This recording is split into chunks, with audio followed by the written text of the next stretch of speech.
धुंध से ढकी पहाड़ियों के बीच बसे एक एकांत गांव में एक भयावह उपस्थिति छिपी हुई थी। बबीता, दुष्ट महिला भूत, ने पूरे समुदाय पर भय का साया बना दिया। गांव वाले उसकी डरावनी प्रेतात्माओं के बारे में कानाफूसी करते थे और एक दूसरे को अंधेरा होने के बाद बाहर न निकलने की चेतावनी देते थे। एक समय जीवंत रहने वाला यह गांव अब हमेशा के लिए भय में जी रहा है। इसके निवासी बंद दरवाजों के पीछे डरे हुए हैं। डर के इस माहौल के बीच एक अपवाद था। रामेन नाम का एक युवा लड़का। ग्रामीणों को इसकी जानकारी नहीं थी कि रामेन के पास डर के आगे झुके बिना आत्माओं को समझने की अनोखी क्षमता थी। उनके जिज्ञासु स्वभाव ने उन्हें गांव का पता लगाने और भूतिया इकाई से जुड़े रहस्यों को उजागर करने के लिए प्रेरित किया। जैसे जैसे बबीता की कहानी फैलती गई, रामेन की जिज्ञासा बढ़ती गई।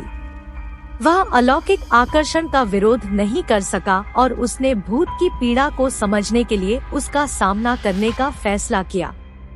एक चांदनी रात में वह गांव के बीचों बीच चला गया, जहां बबीता के प्रकट होने की बात कही गई थी।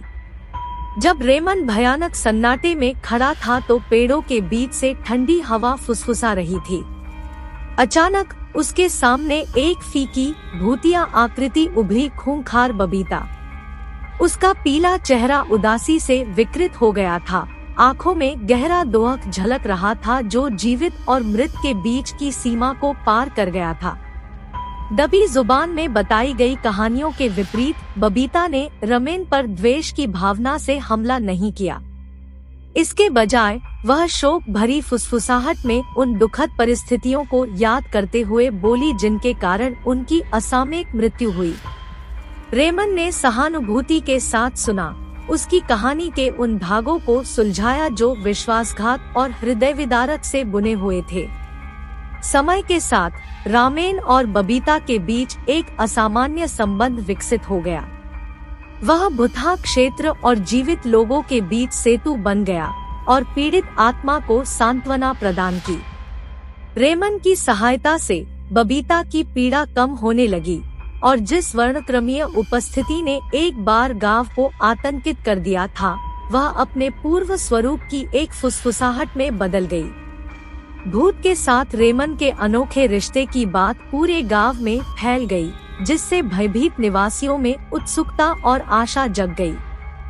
धीरे धीरे उन्होंने बबीता को एक अलग नजरिए से देखना शुरू कर दिया, एक द्वेषपूर्ण शक्ति के रूप में नहीं, बल्कि मुक्ति के लिए तरस रही एक खोई हुई आत्मा के रूप में। रामेन की अलौकिक के प्रति सहानुभूति रखने की क्षमता ने धीरे धीरे भूत के बारे में गांव की धारणा को बदल दिया। वे यह समझने लगे कि उनके समुदाय में व्याप्त भय को दूर करने की कुंजी दिवंगत आत्मा के दर्द को स्वीकार करने में है। एक समय भयभीत रहने वाली बबीता क्षमा और मुक्ति का प्रतीक बन गई। घटनाओं के एक आश्चर्यजनक मोड़ में रामेन की करुणा से प्रेरित होकर ग्रामीणों ने बबीता की स्मृति का सम्मान करने के लिए अनुष्ठान शुरू किए। उन्होंने उसके नाम पर एक मंदिर बनवाया, जहां उसकी बेचैन आत्मा को शांत करने के लिए प्रसाद चढ़ाया जाता था।